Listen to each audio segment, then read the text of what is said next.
Oliver, thank you so much for joining us. Just on for a quick recap of the week, and it was a whirlwind. From a mass shooting and wildfires in California to Jim Acosta being banned from the White House to Trump skipping a commemoration for World War I soldiers in France because it was raining. But do you know what? That might actually have been for the best, because you just know that if he'd gone, someone would have had to tell him he can't sit on people's gravestones just because he's tired. And, of course, in the middle of all this, there was the midterms on Tuesday in which Democrats won control of the House. Objectively, a bad result for Trump, although not according to him. You're a man who likes to win, but last night was not an absolute victory for you. I'll be honest. I thought it was a very close to complete victory. Complete victory? You lost the House! Trump has an incredible ability to frame defeat as triumph. Yes, you've taken my king, but I still have all my horses, and this is horse chess. So, my horse king takes your little guy that looks like a booby, horsemate. Now, what was even weirder in that press conference was Trump's glee at the losses of Republicans who didn't embrace him during their campaigns. Because bear in mind when you're watching this, these losses were bad for him. You had some that decided to, let's stay away. They did very poorly. Mike Kaufman. Too bad, Mike. Mia Love. Mia Love gave me no love. And she lost. Too bad. Sorry about that, Mia. I honestly don't know what's worse there, his petty delight over the losses of his own party or his petty delight in his own dumb wordplay. I bet he was in bed that night saying, Melania, did you hear that joke about Mia Love, where I said, she gave me no love? To which Melania would reply, I can't hear you, we literally sleep in different bedrooms. But my absolute favourite response to a loss took place in Nevada, where Danny Tarkanian lost his bid for a congressional seat. It was his 6th run for office and his 6th loss, and his wife had some choice words for voters. There is no room for the voters to complain when you're going to put a liar into office. It is your fault. My husband has a bright future. Our family has a bright future. I don't know what God has in store for us, but there is no way in hell that we went through all of this for nothing. Wow, she is pissed. Although, you know, if you are going to bring God's plan into this, it does seem like God has been up in heaven saying, you know what would be really funny? If I make Danny Tarkanian lose 6 elections in a row just to see if his wife fucking snaps. And you know what? There was also some genuinely good news that you might not have noticed concerning the midterms. 3 states voted to expand Medicaid, Florida restored voting rights to people with felony convictions, and Utah even voted to legalise medical marijuana, which means that in the not-so-distant future, there is a genuine chance that Mitt Romney could be lying on a bed, stoned out of his mind, giggling and asking his wife, do you think we have, like, too many sons? All of which is good news, but it quickly got swamped by the latest development in the story that we've been calling Stupid Watergate. Because on Wednesday, Trump did the thing that we've all kind of been bracing for. Jeff Sessions, until last night, Donald Trump's Attorney General, and punchbag. After months of public abuse, the president finally moved from ridiculing his senior law officer to firing him. It's true, Trump finally fired Jeff Sessions, and everyone in America has been waiting for this particular shoe to drop, except Jeff Sessions, who is always waiting for any shoe to drop for fear that he will be crushed underneath it. Trump immediately appointed as acting AG Sessions' former chief of staff and oldest person in his karate class, Matt Whitaker. And everything about that appointment is weird, starting with the fact that Sessions' natural successor would be Rod Rosenstein, but Trump is famously not a fan of him as he's been protecting the Mueller investigation. So instead, Trump shoved White Shrek here into the job. And that is troubling for any number of reasons, from the fact that he's been a regular critic of the Mueller investigation to his questionable judicial philosophy, both criticising Marbury versus Madison, a bedrock Supreme Court decision, and suggesting that the key criterion for judges is, do they have a biblical view of justice? But maybe the most eye-catching thing in Whitaker's background is this. The FBI is investigating a now shut-down Florida company that Whitaker was an advisor for beginning in 2014. World Patent Marketing billed itself as helping inventors secure patents, but the Federal Trade Commission won a judgment against the company for bilking thousands of customers out of millions of dollars. It's true, World Patent Marketing was a scam, which is terrible, because if you're going to make money off of crushing inventors' dreams, you should at the very least do it on television, where we can all enjoy the car crash. But it is true that the FTC actually shut the company down as part of a settlement that also included a judgment of over $25 million. And that's a real pity, because World Patent Marketing's clients had some truly incredible ideas, like Supreme Diva jeans, padded pants that help augment your lady bumps. And before I show you a commercial for those butt pants, I should probably warn you, this is going to get pretty technical. Science tells us why all men like big butts. Men aren't aware why they're attracted to bigger butts, but attracted they are. In the early hunter-gathering societies, it gave women an advantage to forage for food while bearing children. And speaking of babies, women with big butts apparently have smarter kids. Evolution isn't about survival of the fittest, it's about survival of the biggest. Exactly. A bigger butt makes you better at foraging for food and makes your children smarter. That is science right there. I believe they're referencing studies published in JAMA, the Journal of the American Mix-a-Lot Association. Their anaconda don't want none unless it's rigorously peer-reviewed, hun. Now, unfortunately, World Patent Marketing let that inventor down because, according to court documents, they misfiled her patent and left her with nothing but a prototype, some samples, a press release, and negative $40,000, which, again, is a real shame because we actually tracked that inventor down. And I'm here to tell you, these things really work. Seriously, you're going to want to take a look at this because normally from behind, I look like if Flat Stanley had osteoporosis. Now, I'm rocking genuine cheeks. I've gone from empty dinner plate to Christmas ham in one easy payment of $125, plus shipping and handling. Can you imagine how fucking great I'm going to be at foraging for food with this thing? I'm going to eat so many things I find on the ground. And remember, what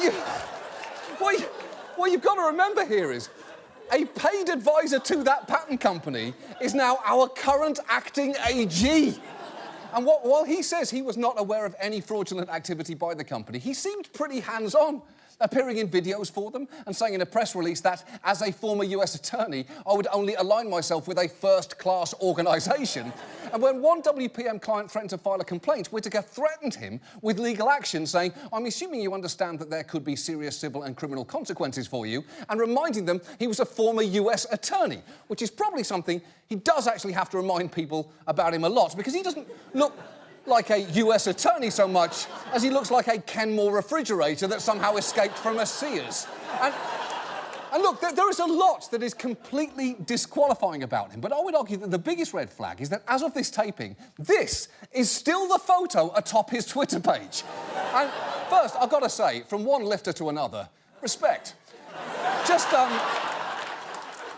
look at this absolute unit turning on the forklift. Busting ass and building mass. Somebody's got to pass those plates to Jesus, am I right? Punch your ticket at the swole booth, bro Chacho, because if the bar ain't bending, you're just pretending. Hashtag beast mode. I will, however, point out that in other photos of him lifting, he has a Japanese tattoo on the inside of his arm, which, when translated, reads, fall down 7 times, get up 8. And look, I hate to criticise a Japanese proverb, but how can you get up 8 times when you've only fallen down 7? If you fall down 7 times, you only need to get up 7 times. Also, and I cannot emphasise this enough, if you're falling down 7 times, you should really invest in a pair of Supreme Diva jeans. Every time you fall, you bounce right back up. That's called an evolutionary advantage right there. Listen, it should be pretty clear what is actually happening here. Trump wants a toady who will restrain Mueller, and Whittaker appears to be that guy. Yet, the White House was amazingly reportedly surprised by the criticism of Whittaker and thinks it could jeopardise his chances of remaining in the post. But how is Trump going to distance himself from Whittaker? He made him acting Attorney General. He met him in the Oval Office more than a dozen times. He went on Fox News and said, Matt Whittaker's a great guy. I mean, I know Matt Whittaker. But by Friday morning, Trump was already desperately backpedaling.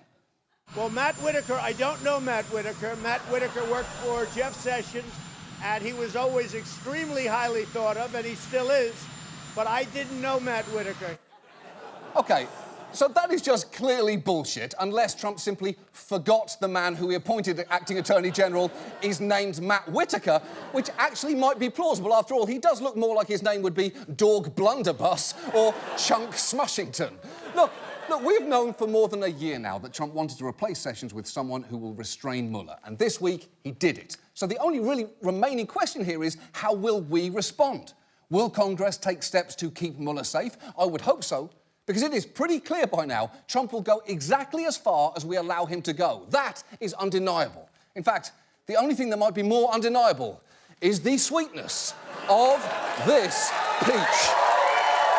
And now, this. And now, Steve Bannon's election night coverage went just great. And now your host, Stephen K. Bannon. Oh, Jim Hoff, you on? Hey, Jim? No. Did he pick up? Tell us what's going on there.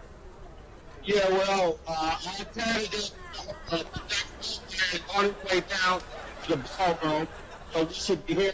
These open border policies that the Democrats are pushing, they're pushing to abolish ICE. A lot of it, by the way, too, is that Steve is something we've never seen before. And I liked President Bush. He would beat everyone. I mean, look, we didn't get what we wanted. Well, the tight race on the West Coast, of course, is Robacher. I still don't have Cernovich. We'll try that in a bit. Let's go back to... No, I heard it, Mike. You heard Cernovich? Yeah.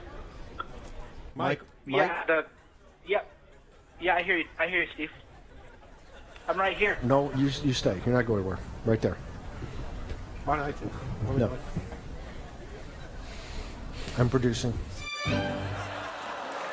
Moving on. So, our main story tonight concerns Donald Trump, a man whose presidential library could conceivably exhibit a Razzie Award. Seriously, he won a Razzie in 1991 for his supporting role in the film Ghosts Can't Do It, as a businessman negotiating with Bo Derek. In this room, there are knives sharp enough to cut you to the bone, and hearts cold enough to eat yours as hors d'oeuvres. You're too pretty to be bad. You notice? That kissy face is the single most disgusting thing that's ever been in a movie, and I'm very much including the human centipede. But look, we're not going to talk about Trump's movie career tonight. Instead, we want to focus on the 2-year anniversary of one of his signature campaign promises. We are going to drain the swamp in Washington, D.C. It's time to drain the swamp of corruption. Drain the swamp. Look at that sign. Drain the swamp. We're going to drain the swamp of Washington. We're going to have fun doing it. We're all doing it together. Wait, we're going to have fun doing it and we're all doing it together. Sounds less like a campaign promise and more like a nervous host rambling through the introduction of their first ever orgy. So we're going to have fun doing it and we're all doing it together. And thanks for the hummus spread, Tom. Oh, shit, we said no names, didn't we? Domini, everybody fuck now. Mind the coffee table. And look, limiting the power of industry lobbyists and special interests is a genuinely good idea. And while I would love to give him credit, the odds are, if your whole political platform is just screaming random 3-word phrases, one of them is going to bound to end up being good. Lock her up? No. Build the wall? No. All dog zoo? Stop. That's actually a great idea. It took a while, but you finally threw out a good one. And while Trump by no means came up with that phrase, it clearly caught on after he won, because other candidates began using it, and perhaps none more memorably or literally than this guy. I'm Bob Gray, an outsider and a businessman. I'm running to fuel the economy, choke off wasteful spending, and secure our nation. But most importantly, I promise to drain the swamp. I'm Bob Gray, conservative Republican, and I approve this message. Right. Except you're not really draining the swamp so much as you are moving it a couple of feet off camera. And scooch the swamp just doesn't quite have the same ring to it, does it? But as much as people have taken to Trump's drain the swamp promise, it won't remotely surprise you to know that he has not drained the swamp even one little bit. His cabinet has included many swamp creatures from these two Goldman Sachs veterans working on tax policy, Gary Cohn and certified handful of man candy, Steve Mnuchin. to Wilbur Ross, Commerce Secretary, wealthy corporate raider, and living worst-case scenario of what can happen when Wallace Shawn is not stored at the proper temperature. Now, Trump has a laughable number of wealthy businessmen presiding over policies that could directly benefit themselves and their former employers. And incredibly, despite Drain the Swamp being one of Trump's greatest hits at his rallies, many of his supporters do not seem troubled by this. The swamp is horrible. And Trump is there. He's there for the small guy. He's there for people like myself. Though his cabinet is filled with multimillionaires. I love that. They're not politicians. And you don't see them as part of the swamp who have Not at all. capitalized on the system. In a capitalist system, you're allowed to make money. Being rich is good. Yeah, so then what is the swamp? The swamp for me Mainstream. is yes, you almost nailed it. It's the mainstream. It's the elites that look down on a small guy like myself. OK, first, if you're mainstream, you can't be elite. By definition, elites are a select group superior to the mainstream. Those terms are mutually exclusive. Digging into this logical fallacy makes me sound like an elitist arsehole. It does not make me sound like a mainstream arsehole. Do you see what I mean? But second, and perhaps most importantly, the narrow question of self-enrichment is only part of why the swamp is a problem. A much bigger issue is the harm that it can actually do. And that is what our story is about tonight. Because real damage is being done to the small guy by this administration's actions. Take payday lending. As we've discussed on this show before, people's lives can be destroyed by misleadingly marketed high-interest loans. But the new acting head of the Consumer Financial Protection Bureau, Mick Mulvaney, has been actively working with the payday loan industry to block rules reining them in. Why would he do that? I don't know. What I do know is that as a congressman, he got $60,000 in campaign contributions from payday lending interests. And earlier this year, he told a room full of bankers this amusing anecdote. We had a hierarchy in my office in Congress. If you're a lobbyist who never gave us money, I didn't talk to you. If you're a lobbyist who gave us money, I might talk to you. Now, he did say he would always talk to constituents, whether they gave him money or not, but the fact, Molly, he's admitting that as a lobbyist, money might get you a meeting, you don't often hear that from a politician. Yeah, you actually don't. I mean, it's something that everyone naturally assumes, but it is weird to hear it out loud. It's like a Disney World park attendant saying, hey, kids, who wants to have their photo taken with a 30-year-old theatre major who couldn't hack it in the industry and who now wears a full-body mouse suit? I mean, there's no new information there, but it is still unpleasant to listen to. But just focusing on the famous alligators in Trump's swamp is missing some of the most important damage that is getting done by lesser-known bureaucrats. And to illustrate that, let's look at two agencies tonight. First, the EPA. Now, for a year, it was run by Scott Pruitt, who became a household name for doing things like spending $40,000 on a soundproof booth in his office, trying to get the CEO of Chick-fil-A to give his wife a franchise, and demanding an expensive 24/7 security detail, then making it drive him around town to see which Ritz-Carlton had the lotion he liked. Which is simply insane, because everyone knows the best lotion comes from La Quinta Inn. That's right. If you want to masturbate with hotel lotion, choose La Quinta. It's like their slogan says, La Quinta has the lotion that will help you jizz. Now, once Pruitt left, there were not as many flashy headlines about the EPA, but that itself is actually dangerous, because he was not an isolated case. Nearly half of the political appointees hired by Trump at the EPA have strong industry ties, and the guy who replaced Pruitt is not much of an improvement. The man tapped to be Pruitt's replacement? Andrew Wheeler, a man who Forbes says earned more than $700,000 in recent years as, wait for it, a coal lobbyist.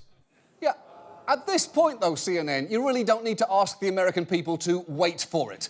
Surprise is just one more emotion that Trump has completely destroyed, along with joy, wonder, and the ability to see someone wearing a red hat from behind without mentally saying, God damn it. Now, as a coal lobbyist, Wheeler pushed hard to roll back environmental regulations impacting the industry. In fact, here he is, as a lobbyist, meeting with Rick Perry, doing exactly that. And little over a year later, he is running the EPA and dismantling the very regulations he lobbied against, which is ridiculous. It's like handing your city's waste management over to a seagull. So let me get this straight. The new strategy is we just throw our trash everywhere and leave it strewn around, and we should have more French fries in our garbage. How the fuck are you in charge? But Wheeler is actually A really good example of how once Trump's swamp starts seeping in, it can filter all the way down an organisation. And for just how deep it can go, simply look at the Department of the Interior. On this show, we've lavished quite a bit of attention on Trump's appointee to head them, Ryan Zinke, which is understandable. He rode a horse to work on his first day at the department. He swung Karen Pence around like a bag of potatoes. And despite the fact that he is very much not a geologist, he has a weird habit of doing this. That's the question I asked. And I'm a geologist. I'm a geologist. I'm a geologist. I'm a geologist. I'm a geologist. He's not a geologist at all. Besides, bragging about being a geologist is a very weird boast. It's just behind walking around saying, I own crackers. Saltines, Cheez-Its, you name it, I own it. Not oyster crackers, of course. Who am I, Bill Gates? Zinke has also taken 66 personal days in his first year and a half on the job and has been the subject of no less than 15 investigations. And reportedly, he may actually be gone any day now. But even if that happens, serious problems will remain because the swamp runs deep. Interior is a massive department and there is real power at every level. I'll show you. Look at this organisational chart. Below Zinke, and the Deputy Secretary and the Assistant Secretary for Land and Minerals Management, you will find a very important subdivision called the Bureau of Safety and Environmental Enforcement, or BESI, which is in charge of safety on offshore oil rigs. And I know what you're thinking. Safety on offshore oil rigs? Wouldn't regulatory oversight of any resource development on the outer continental shelf fall under the jurisdiction of the Minerals Management Service? Wouldn't that be where the responsibility lies, John? To which I say, congratulations on being a sex god. And you know what? You're right. You're right. The Minerals Management Service actually used to be in charge of safety until 2010, when there was that catastrophe at Deepwater Horizon. This is the video BP did not want the world to see. A toxic blend of oil and gas spewing from its broken well at the bottom of the Gulf of Mexico.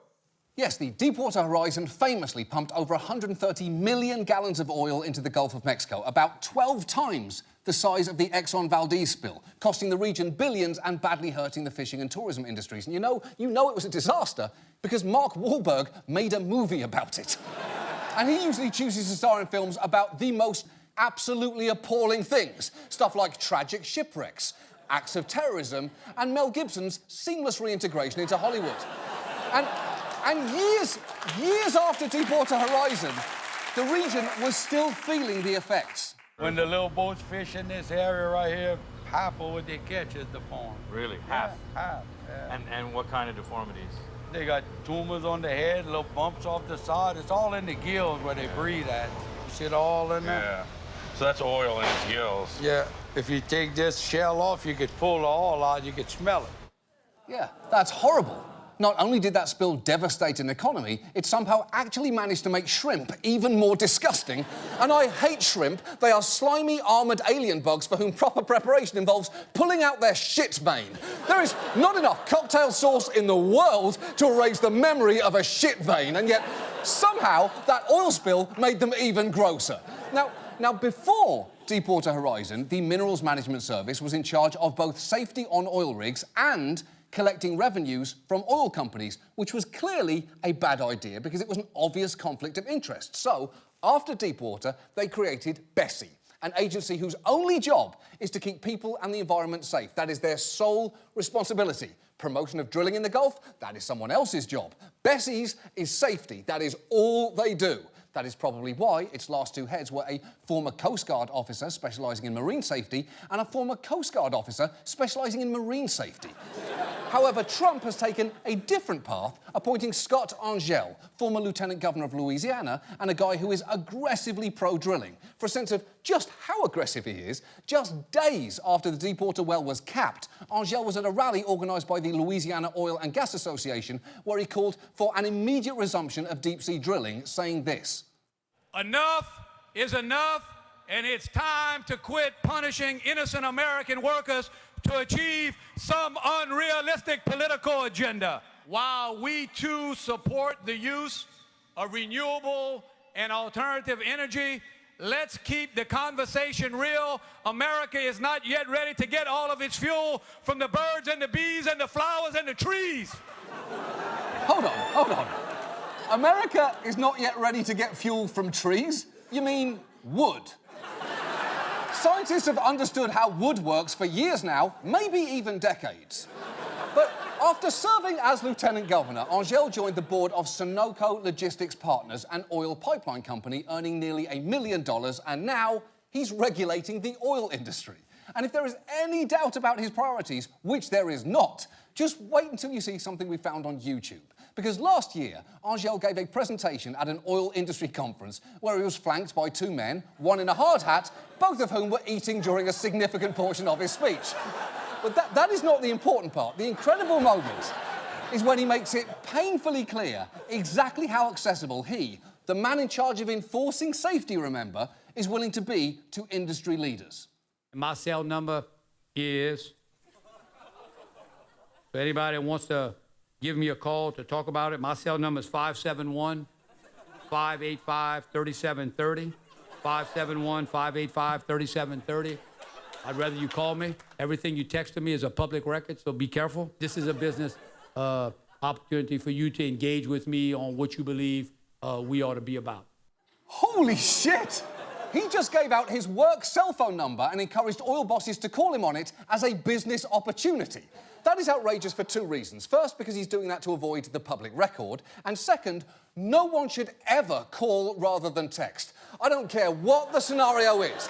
If you prefer calling to texting, you're a fucking psychopath and you should be put in prison forever.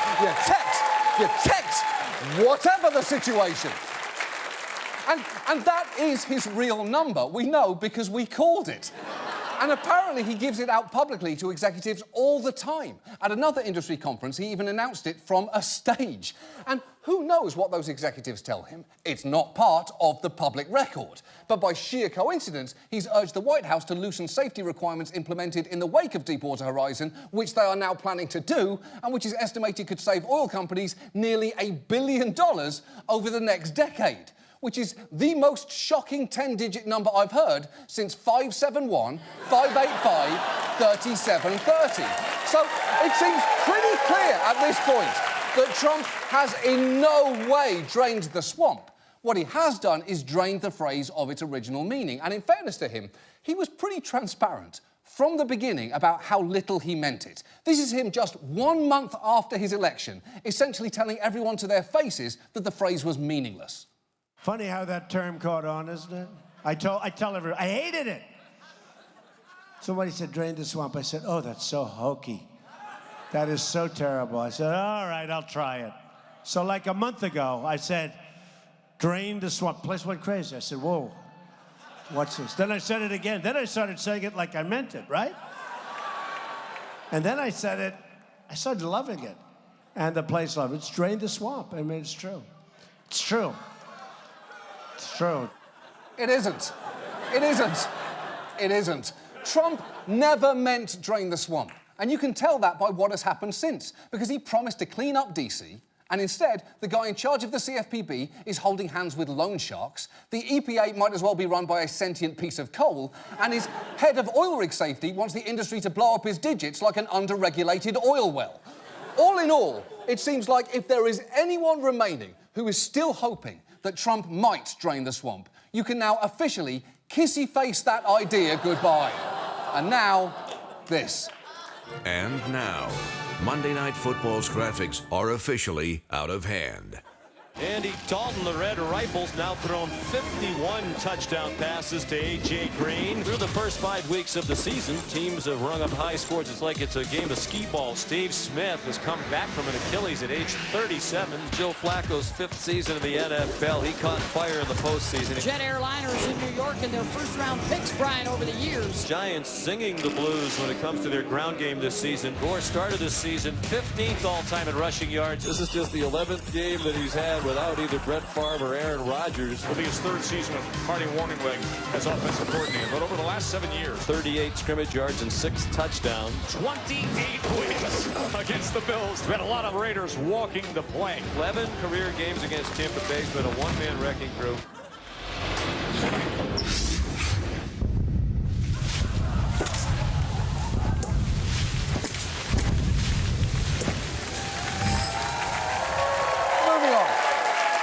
tonight, let's talk about social media, the thing Dave Matthews used 10 years ago to tweet things like, and these are real, dead frog in a fountain, cunnilingus is my favourite and walks in the autumn, do spiders fart, swallowed by your farts, and of course, shart party.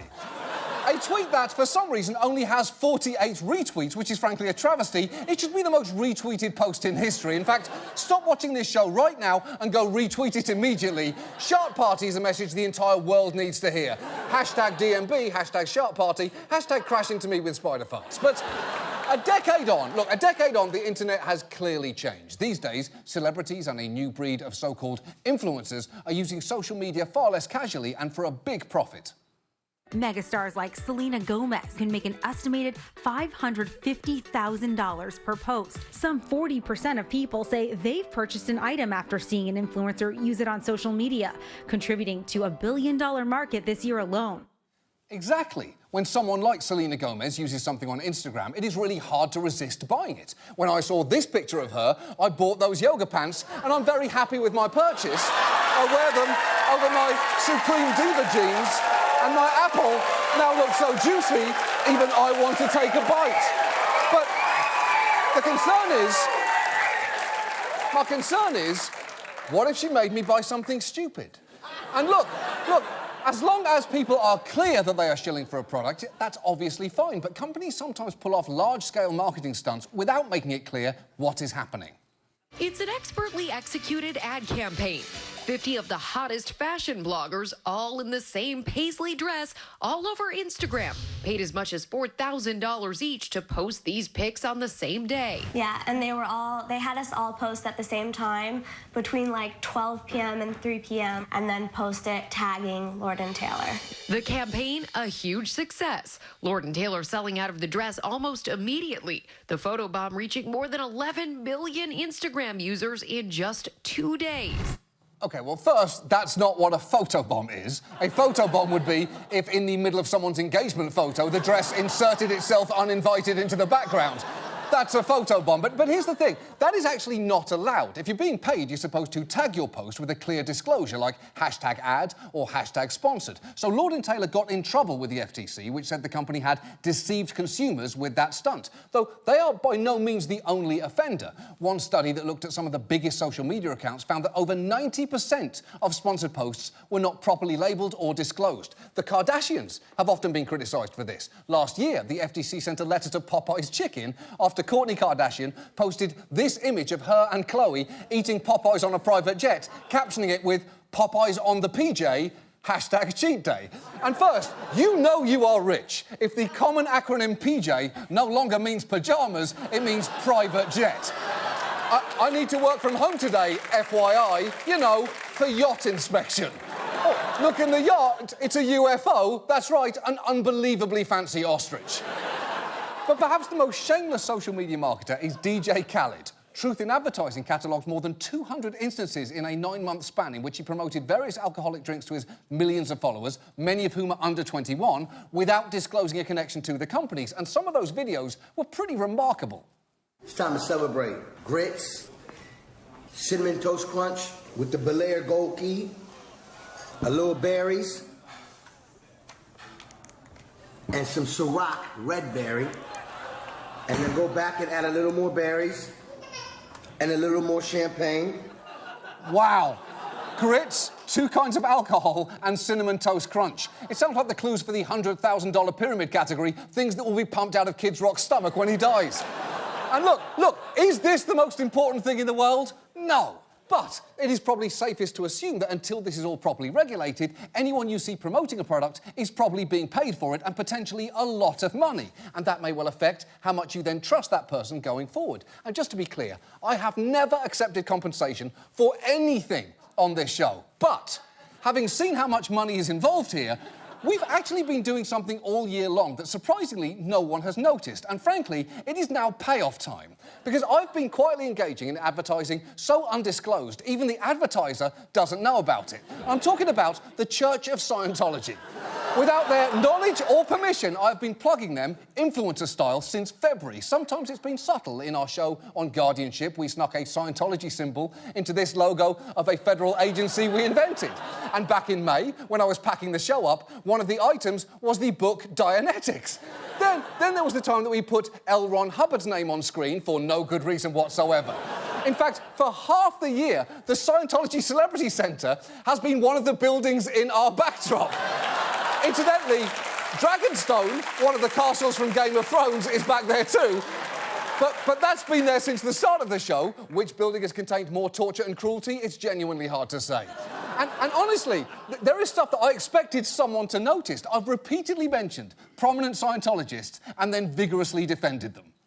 I don't blame him for anything there. He's got a good head on his shoulders. You stay clear, Tommy. Stay clear, my boy. If somebody approaches you, don't tell them you're being paid. Which are, and this is true, word for word, the vows in a traditional Scientology wedding. Now, it's beautiful. They're beautiful vows, and you should go. That is the type of crowd reaction that you'd expect to hear if the WWE Championship was suddenly won by Beck. Which is totally plausible, by the way. The guy's a Scientologist, and they give you superpowers. It's not just a religion, it's a set of principles to help you understand and improve your life, and maybe fly. Just look into it. That's all I'm compelling you sincerely. That was a bit weird, right? Did you not think that was weird? And I know you might be thinking, well, come on, John, that really wasn't obvious enough. To be really obvious, you'd have to stand next to a volcano like the one on the cover of Dianetics and mention Lord Xenu. Well, may I remind you, back on our second show, how our Italian election piece ended. That's our show. Xenu next week. Good night. Xenu next week? Xenu next week. We thought the game would be up then. We honestly thought we'd gone too hard too early. And that's only some of them. We've been doing this shit all year. And now it is time to collect. So, to the head of Scientology, David Miscavige. First, love to Shelley. Second, you owe me. I've looked into this, and apparently Rock the Dwayne Johnson makes around $650,000 for a sponsored post, and I'm worth one Rock post at least. So I will take $650,000 now, please. I know you have the money. John Travolta probably gave you a lot of his. And if you, Scientology, are going to tell me that's ridiculous, you can't pretend you conferred some unprovable benefit on us, then shake us down for huge amounts of money just because of your tenuous proximity to show business. Let me just say, you're being a real SP about this shit. And the price just went up to $700,000. That is our show. Thank you so much for watching. See you next week. Good night.